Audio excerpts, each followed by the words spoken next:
നമുക്ക് അലീനയുടെയും മനുഷ്യങ്ങളുടെയും നാളത്തെ നല്ലൊരു കഥ കേട്ടാലോ? അതിനു മുമ്പായിട്ട് ആദ്യമായി കാണുന്നവരുണ്ടെങ്കിൽ ചാനൽ ഇഷ്ടപ്പെട്ട ഒന്ന് സബ്സ്ക്രൈബ് ചെയ്യാൻ മറക്കരുത്. വീഡിയോ ഇഷ്ടപ്പെടുവാണെങ്കിൽ ഒന്ന് ഹൈപ്പ് ചെയ്യാനും മറക്കരുത് കേട്ടോ. നിങ്ങൾ ഹൈപ്പ് ചെയ്തെങ്കിൽ മാത്രമേ നമ്മുടെ വീഡിയോസിന് റീച്ചും കാര്യങ്ങളൊക്കെ കിട്ടത്തുള്ളൂ കേട്ടോ. അപ്പൊ കഴിഞ്ഞ ദിവസം ഒരു ചേട്ടൻ എന്നോട് മെസ്സേജ് അയച്ച് ചോദിച്ചിട്ടുണ്ടായിരുന്നു, എന്താ ഹൈപ്പ് ചെയ്യാൻ പറയാത്തേന്ന്. അപ്പൊ അതുകൊണ്ട് ഞാൻ പറഞ്ഞെന്നുള്ളൂ കേട്ടോ. അപ്പൊ നമുക്ക് നേരെ നമ്മുടെ വിശേഷത്തിലേക്ക് പോയാലോ. അങ്ങനെ നമ്മൾ കാണുന്ന ഒടുവില് ബാലേന്ദ്രൻ ബബിതയോട് ചോദിച്ചു, അല്ല ഒരാൾ എനിക്ക് എളുപ്പം ഉണ്ടാക്കി തന്നു, കാരണം ഇനിയിപ്പോൾ അവന് വേണ്ടിയിട്ട് കുറച്ച് നാളത്തേക്ക് പണമൊന്നും മുടക്കണ്ട, സ്വന്തം കാലം നിൽക്കാൻ പ്രാപ്തനാന്ന് അവൻ തെളിയിച്ചു കഴിഞ്ഞു.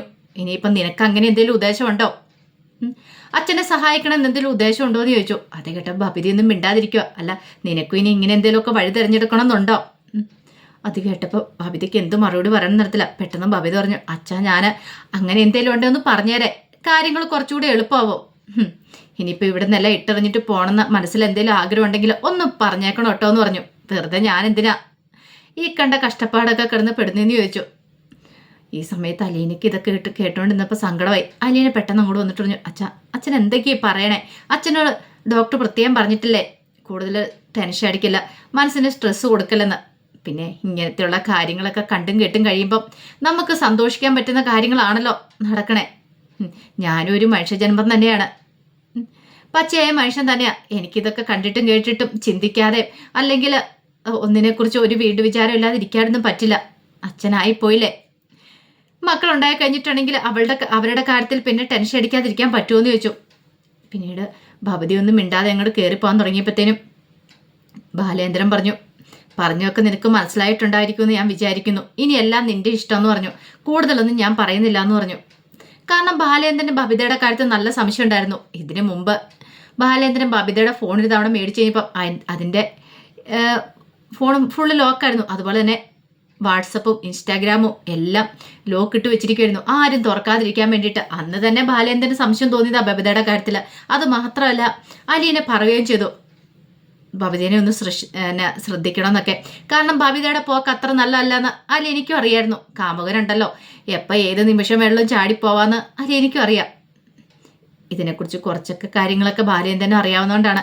കാരണം ഒരുത്തരിങ്ങനെയായിപ്പോയി, ഇനിയിപ്പോൾ അടുത്തവളും കൂടെ തോന്നിയാസം പോയിട്ടുണ്ടെങ്കിൽ എങ്ങനെയാവും എന്നൊരു ചിന്തയായിരുന്നു ബാലേന്ദ്രൻ്റെ മനസ്സിൽ. പിന്നീട് അലീന ബാലേന്ദ്രനോട് പറഞ്ഞു, അച്ഛനൊന്ന് ടെൻഷൻ അടിക്കാതിരിക്കുക, അച്ഛനിങ്ങനെ ഓരോ കാര്യമൊക്കെ ഓർത്തിട്ട് വെറുതെ ടെൻഷൻ അടിക്കണ്ടെന്ന് പറഞ്ഞു. എങ്ങനെ ടെൻഷൻ അടിക്കാതിരിക്കും, നിനക്കറിയാലോ ഇപ്പൊ രോഹിത്തിന്റെ കാര്യം ഓർത്തിട്ട് എനിക്കൊരു സമാധാനമില്ല. ഇപ്പൊ അവൻ കിടക്കുന്ന കണ്ടില്ലേ, എന്തൊക്കെ പ്രതീക്ഷകളായിരുന്നു എനിക്ക് അവനെക്കുറിച്ച്. കുടുംബത്തിലെ ഓരോ അൺതരി, അവൻ പഠിച്ച് ഒരു ജോലി വാങ്ങും, പിന്നെ അത് മാത്രമല്ല ഈ കുടുംബത്തെ ഇനി മുന്നോട്ട് നയിക്കേണ്ട ആള് അവനാണ്.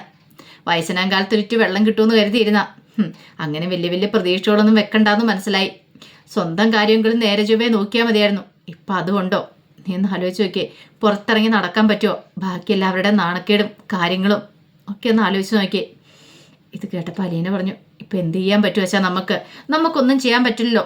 ഉപദേശിക്കാൻ പറ്റുമായിരുന്നു, ഉപദേശങ്ങൾ കുറെ കൊടുത്തല്ലേ, എന്നിട്ട് നേരെ ആയോന്ന് ചോദിച്ചു. അതെ, ഉപദേശങ്ങൾ കുറെ കൊടുത്ത. ശരിക്കും പറഞ്ഞ വൈജയന്തി എപ്പോഴും പറയും നീ വന്നതിന് ശേഷമായി പ്രശ്നങ്ങളുണ്ടായെന്ന്. ഇപ്പോഴും എനിക്കും അങ്ങനെ തോന്നുന്നുണ്ടെന്ന് പറഞ്ഞു.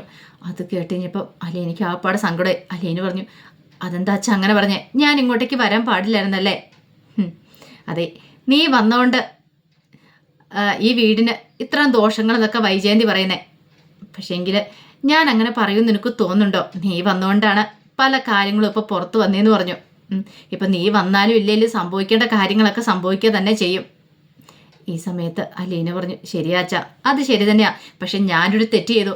അന്ന് എനിക്ക് നേരെ ആക്രമണം ഉണ്ടായിക്കഴിഞ്ഞപ്പം ഒന്നെങ്കിൽ പരാതി കൊടുക്കേണ്ടതായിരുന്നു. പക്ഷെ ഞാനത് ചെയ്തില്ല, ഞാനത് മറച്ചു വെക്കാൻ പാടില്ലായിരുന്നു പറഞ്ഞു. ബാലേന്ദ്രൻ പറഞ്ഞു, അത് ശരിയാ, നീ വന്നപ്പോൾ തന്നെ നീ വൈജയുടെ മോളാന്ന് വിളിച്ചു പറയുമായിരുന്നെങ്കിൽ ഇങ്ങനെയൊന്നും ആയിരുന്നില്ല സംഭവിക്കുന്നത്. പക്ഷെ നീയും അത് മറച്ചു വെച്ചു. ഈ സമയത്ത് അലീന പറഞ്ഞു, എനിക്ക് പറയണമെന്ന് ആഗ്രഹം ഉണ്ടായിരുന്നു വെച്ചാൽ, പക്ഷെ എനിക്ക് പറയാൻ പറ്റില്ല. എൻ്റെ അമ്മയുടെ പെരുമാറ്റം അതുപോലത്തെ ആയിരുന്നല്ലോ. പിന്നീട് അച്ഛൻ എന്നോട് പറയണ്ടെന്ന് പറഞ്ഞു. പിന്നെ ഞാനോടത്ത് എന്തിനാ പറഞ്ഞിട്ടും വലിയ കാര്യമുണ്ടെന്ന് എനിക്ക് തോന്നില്ല. എൻ്റെ അമ്മയുടെ സ്വഭാവം ഞാൻ ശരിക്കും മനസ്സിലാക്കി കഴിഞ്ഞു. ഇനിയിപ്പം അച്ഛൻ പറഞ്ഞ പോലെ ഞാൻ ഈ കാര്യം പറഞ്ഞിട്ടുണ്ടെങ്കിൽ എൻ്റെ അമ്മ തകർന്നു പോകും. ഈ സമയം ബാലേന്ദ്രൻ പറഞ്ഞു, ഇനിയിപ്പോൾ ഇതിൽ കൂടുതൽ എന്ത് തകരാനായിരിക്കുന്നേ? വൈജിക്ക് ഇപ്പോഴാണെങ്കിലും അവളുടെ അഹങ്കാരത്തിനൊരു കുറവില്ല. അവൾ പറയുന്നത് കേട്ടുണ്ടോ, എല്ലാത്തിനും കാരണം നീയാന്ന്. എത്ര പറഞ്ഞാലും അവളുടെ തലയിലേക്കും കയറത്തില്ല എന്ന് പറഞ്ഞു. ആ സമയം അലീന പറഞ്ഞു, എന്തിനാ അച്ഛാ ഈ അഹങ്കാരം എടുക്കുന്നേ? നമ്മുടെ ശ്വാസം ഒരു നേരം ഒന്ന് നിലച്ചു പോയിട്ടുണ്ടെങ്കിൽ 2 ദിവസം കഴിഞ്ഞിട്ടുണ്ടെങ്കിൽ ചീഞ്ഞളിഞ്ഞു പോകുന്ന ശരീരമാണ് നമ്മുടെ. ആ ശരീരം കൊണ്ട് നമ്മളെല്ലാവരും നടക്കുന്നത്. പിന്നെ ഈ അഹങ്കാരം കാണിക്കേണ്ട കാര്യമുണ്ടോ? അതിൻ്റെ ആവശ്യമൊന്നുമില്ല. അഹങ്കാരം കാണിക്കുന്ന എല്ലാവരുടെ അവസ്ഥ ഇതൊക്കെ തന്നെയായിരിക്കും. ഇത്രയൊക്കെ ഉള്ളൂ മനുഷ്യൻ്റെ കാര്യം. പിന്നെ ഓരോന്നൊക്കെ പറയുമ്പോൾ പറയാം എന്നല്ലാതെ വേറെന്താ എന്നൊക്കെ പറഞ്ഞിട്ട് അലീന അങ്ങോട്ട് പോയി. ബാലേന്ദ്രൻ ഇങ്ങനെ ആലോചിക്കുക. അവൾ പറയുന്ന ഓരോ വാക്കുകളും ശരി തന്നെയാണ്.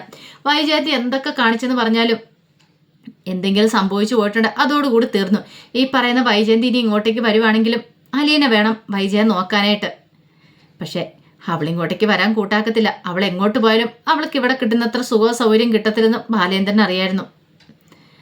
അലീന പിന്നീട് അടുക്കളയിലേക്ക് കഴിഞ്ഞപ്പോഴത്തേനും കൃഷ്ണമോള് വന്നിട്ട് ചോദിച്ചു, അല്ല അച്ഛനെന്ത് പറഞ്ഞു? അച്ഛന് നല്ല സങ്കടമല്ലേ അലീന ചേച്ചി എന്ന് ചോദിച്ചു. അതെ, അച്ഛന് പിന്നെ വിഷമമില്ലാതിരിക്കുമോ മോളെ? എന്തൊക്കെ പ്രതീക്ഷകളായിരുന്നു, എല്ലാ പ്രതീക്ഷകളും തകർത്ത് കളഞ്ഞില്ലേന്ന് ചോദിച്ചു. ആ സമയത്താണ് കൃഷ്ണമോളുടെ ഫോണിലേക്ക് വൈജയന്തിയുടെ കോള് വരുന്നത്. വൈജ വിളിച്ച് കഴിഞ്ഞപ്പോഴത്തേനും കൃഷ്ണമോൾ ചോദിച്ചു, എന്താ അമ്മയെന്ന് ചോദിച്ചു. എന്തിയേ, നിന്റെ അച്ഛൻ അങ്ങോട്ടേക്ക് വന്നില്ലേന്ന് ചോദിച്ചു. ആ വന്നു. അങ്ങനെ അങ്ങോട്ടേക്ക് വന്നു, എന്നോട് ഒരു വാക്ക് പോലും ഇവിടുന്ന് പറയാതെ പോന്നേന്ന് പറഞ്ഞു. അത് കേട്ട് കഴിഞ്ഞപ്പോൾ കൃഷ്ണമോൾ പറഞ്ഞു, അതെന്തിനാ അമ്മയോട് പറയണേ? അല്ലെങ്കിലും അമ്മയ്ക്ക് അച്ഛനെ കാണുന്ന ഇഷ്ടമല്ലോ എന്ന് പറഞ്ഞു. ഇത് കേട്ട് കഴിഞ്ഞപ്പം വൈജ പറഞ്ഞു, അതെ അതെ, ഒരു കണക്കിന് വരാതിരിക്കുന്നത് തന്നെ നല്ലത്. അങ്ങേർക്ക് പിന്നെ അങ്ങോട്ടേക്ക് വരാനുള്ള താല്പര്യം അവിടെയല്ലേ അവളുള്ളത്, ആ അലീന. അമ്മ എന്തൊക്കെയാ അമ്മ പറയണേ? അമ്മയുടെ മനസ്സിൽ നിന്ന് ഇപ്പോഴും ഒന്നും മാറിയിട്ടില്ലേ? അതെ അമ്മേ എന്ന് ഈ അലീന ചേച്ചിയോടുള്ള ദേഷ്യവും കാര്യങ്ങളൊക്കെ മനസ്സിൽ നിന്ന് മായുന്നോ അന്നോ അമ്മയ്ക്കൊരു നല്ല കാലം വരുവോളെന്ന് എനിക്ക് തോന്നേ. ഇത് കേട്ട് കഴിഞ്ഞപ്പോൾ വൈജ പറഞ്ഞു, അങ്ങനെ ഒരു നല്ല കാലം എനിക്ക് വരണ്ടേ, എനിക്കങ്ങനെ വരണമെന്ന് ഒരാഗ്രഹമില്ല. അവളെ ഞാൻ മനസ്സിൽ നിന്ന് എടുത്തു കളയും. എന്നാന്നറിയോ, അവൾ ആ വീട് വിട്ട് പോകുന്ന ദിവസം, അല്ലെങ്കിൽ അവൾ മരിച്ചെന്ന് ഞാൻ കേട്ട് കഴിഞ്ഞാൽ എനിക്കൊരു സമാധാനം ആകത്തുള്ളൂ. അല്ലെങ്കിൽ എനിക്കൊരു സമാധാനം ആകത്തില്ലടി. ഞാൻ എവിടെയാണെങ്കിലും അവളെ ഞാൻ ശപിച്ചുകൊണ്ടിരിക്കുമെന്ന് പറഞ്ഞു. ഇത് കേട്ടപ്പോൾ കൃഷ്ണമോള് പറഞ്ഞു, അമ്മേ ഒരു കാര്യം ഞാൻ പറയാം, ഒടുവിൽ അമ്മ തന്നെ സങ്കടപ്പെടേണ്ടതായിട്ട് വരും. ഇതൊക്കെ ഓർത്ത് ഒരു ദിവസം അമ്മ കരയുമെന്ന് പറഞ്ഞു. പിന്നെ കരയും. നീ ബാലേന്ദ്രനും ആ അലീനെന്ന് പറയുന്നവളെല്ലാം പറയുന്നതും കേട്ട് അവിടെ കിടന്നു. ഇപ്പം കണ്ടില്ലേ രോഗത്തിന് പറ്റിയത്. അത് കേട്ടപ്പോൾ കൃഷ്ണമോൾ പറഞ്ഞു, ആരുടെ കയ്യിൽ പോകണ്ട, അത് അമ്മയുടെ വളർത്തുദോഷം കൊണ്ടല്ലേ? എൻ്റെ വളർത്തുദോഷം കൊണ്ടോ? ഇനി എന്നെ കുറ്റപ്പെടുത്തിക്കോ. പിന്നെ അച്ഛൻ എന്തേലും പറഞ്ഞ് രോഹിത്തേട്ടനെ വഴക്ക് പറഞ്ഞിട്ടുണ്ടെങ്കിൽ അപ്പം അമ്മ ഇടയ്ക്ക് കയറുമായിരുന്നല്ലോ.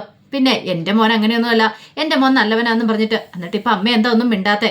രോഹിത്തേട്ടൻ കാരണം എൻ്റെയും ഭവിതേച്ചിയുടെയൊക്കെ സ്കൂളിൽ പോക്കും കോളേജിൽ പോക്കും എല്ലാം മുടങ്ങിയിരിക്കുന്നത്. അമ്മയ്ക്കറിയാലോ, ഇവിടെ ആർക്കും പുറത്ത് പോലും ഇറങ്ങാൻ പറ്റാത്ത അവസ്ഥയാണ്. അമ്മയ്ക്ക് പിന്നെ അവിടെ കിടന്നാൽ മതിയല്ലോ. എന്തെങ്കിലും അറിയണോ, ഹോസ്പിറ്റലിൽ കിടന്നാൽ മതി. ഇവിടെയൊക്കെ നടക്കുന്ന കാര്യങ്ങൾ വല്ല അറിയേണ്ട കാര്യമുണ്ടോ? അമ്മയ്ക്ക് സുഖമാണല്ലോ. അമ്മയുടെ മനസ്സ് ഈ അടുത്തെങ്ങും മാറുമെന്ന് എനിക്ക് തോന്നില്ല. ഇത്രയൊക്കെ കിട്ടിയിട്ടും അമ്മ പഠിച്ചില്ലല്ലേന്ന് ചോദിച്ചു. അതേടി, നീ ഇങ്ങനെ തന്നെ പറയണമെന്ന് പറഞ്ഞു. അപ്പോഴേക്കും കൃഷ്ണമോള് പറഞ്ഞു, ഞാൻ പറയൂ അമ്മേ, കാരണം അത്രമാത്രം ഈ കഴിഞ്ഞ കുറേ ദിവസം കൊണ്ട് ഞങ്ങൾ സഹിച്ചെന്ന് പറഞ്ഞു. ഞാനും അലീന ചേച്ചിയൊക്കെ. വേറെ ആരും ഇല്ലായിരുന്നു. അമ്മയ്ക്കൊന്നും അറിയണ്ടായിരുന്നല്ലോ അവിടെ. അനുഭവിച്ച മൊത്തം ഞങ്ങളാന്ന് പറഞ്ഞു. അതുകൊണ്ടാണ് ഞാൻ പറഞ്ഞത്, ഇനി അലീന ചേച്ചിയുള്ള ദേഷ്യം അമ്മ കളഞ്ഞില്ലെങ്കിൽ അമ്മയ്ക്കായിരിക്കും അതുകൊണ്ട് നഷ്ടം സംഭവിക്കാൻ പോകുന്നത്. ഒടുവിൽ അമ്മ തന്നെ ആയിരിക്കും കിടന്ന് കരയണേ എന്ന് പറഞ്ഞ് കൃഷ്ണമോൾ അങ്ങോട്ട് കോള് കട്ട് ചെയ്തു. വൈജയന്തിക്ക് ഒട്ടും അങ്ങോട്ട് സഹിക്കാൻ പറ്റിയില്ല. അവളാരാ തന്നെ ഭരിക്കാൻ എന്നൊക്കെ ഒരു ചിന്തയായിരുന്നു വൈജയന്തിയുടെ മനസ്സിൽ. കുറച്ച് കഴിഞ്ഞപ്പോഴത്തേനും അലീന ബാലേന്ദ്രനുള്ള ചായയൊക്കെ ആയിട്ട് ഇരുന്നു. ചായ വെച്ചിട്ട് പറഞ്ഞു, അച്ഛൻ ചായ എടുത്ത് കുടിക്കാൻ പറഞ്ഞു. ബാലേന്ദ്രൻ ഇങ്ങനെ ഓരോന്നൊക്കെ ആലോചിച്ചുകൊണ്ട് ഇരിക്കുമായിരുന്നു. പിന്നീട് അലീന പറഞ്ഞു, അച്ഛൻ വിഷമിക്കൊന്നും വേണ്ട, 30 ദിവസം റിമാൻഡ് കാലാവധി കഴിഞ്ഞ് കഴിയുമ്പോഴത്തേനും അവരെ പുറത്തിറക്കാനുള്ള കാര്യങ്ങളൊക്കെ നോക്കാമെന്ന് പറഞ്ഞു. ഈ സമയം ബാലേന്ദ്രൻ പറഞ്ഞു, തെറ്റ് ചെയ്തിട്ടുണ്ടെങ്കിൽ അതിനുള്ള ശിക്ഷ കിട്ടണമെന്ന് പറഞ്ഞു. അലീന പറഞ്ഞു, അത് ശരിയാ, തെറ്റ് ചെയ്തിട്ടുണ്ടെങ്കിൽ ശിക്ഷ കിട്ടണം, അങ്ങനെ ഒരു ചിന്താഗതിക്കാരിയാണ് ഞാനും. പക്ഷേ രോഹിത് തെറ്റ് ചെയ്തിട്ടുണ്ടോയെന്ന് അറിയില്ലോ അച്ഛാ. ഒരു പക്ഷേ ഹരിശങ്കർ കുടുക്കിയതാണെങ്കിലോ? ഈ ഹരിശങ്കറിൻ്റെ കൂട്ടുകെട്ട് അത്ര നല്ലല്ലെന്ന് മുമ്പേ ഞാൻ പറഞ്ഞാൽ എനിക്ക് തോന്നുന്നു മിക്കവാറും രോഹിത്തിനെ കൊണ്ട് പെടുത്തിയതാന്ന് തോന്നേ. അവനെ പോലീസ് സ്റ്റേഷനിൽ വെച്ച് ഞാൻ കണ്ടു കഴിഞ്ഞപ്പോൾ അവൻ്റെ മുഖത്തേക്ക് ഞാൻ ശ്രദ്ധിച്ചു. അവൻ്റെ മുഖം ആകെപ്പട വല്ലാതിരിക്കുമായിരുന്നു. അവൻ്റെ ഇടയ്ക്കിടയ്ക്ക് അവൻ കരയുന്നുണ്ടായിരുന്നു. അവൻ്റെ മനസ്സിൽ എന്തോ വല്ലാത്തൊരു കുറ്റബോധം കാര്യങ്ങളും ഉണ്ടായിരുന്നു. അവനോട് ശരിക്കും ഒന്ന് സംസാരിച്ച് നോക്കിയറിയാം. എനിക്കെന്തോ എൻ്റെ മനസ്സിലിരുന്ന് പറയണു രോഹിത് അങ്ങനെ തെറ്റ് ചെയ്തിട്ടില്ലാന്ന്. അപ്പോഴേക്കും ബാലേന്ദ്രൻ പറഞ്ഞു, അത് നിന്റെ സഹോദരനായിട്ട് നിനക്ക് തോന്നുമായിരിക്കും എന്ന് പറഞ്ഞു. ഏയ് അല്ലച്ചാ, ഒരു പക്ഷേ ഹരിശങ്കറിൻ്റെ മനസ്സിൽ അങ്ങനെ ഒരു കുറ്റബോധം കാര്യങ്ങളൊന്നും മുഖത്ത് കാണുന്നുണ്ടായിരുന്നില്ല. അവൻ എന്ത് വന്നാൽ നേരിടാൻ തയ്യാറായിട്ടിരുന്നേ. പക്ഷേ രോഹി അങ്ങനെയല്ലായിരുന്നു അച്ഛാ. അച്ഛൻ സമാധാനമായിട്ടിരിക്കുക, ഒരു ദിവസം ഞാൻ ജയിലിൽ പോയി കാണാം, അവനൊന്ന് കണ്ട് സംസാരിക്കാൻ ശ്രമിക്കാമെന്ന് പറഞ്ഞു. അത് കേട്ട് ഞാൻ ബാലേന്ദ്രൻ ചോദിച്ചു, നീ പോയി കണ്ടിട്ടുണ്ടെങ്കിൽ അവൻ നിന്നോട് സംസാരിക്കാൻ കൂട്ടാക്കുമെന്ന് ചോദിച്ചു. നോക്കട്ടെ അച്ഛാ, എന്താ വേണ്ടതെന്ന് ഞാൻ നോക്കാം.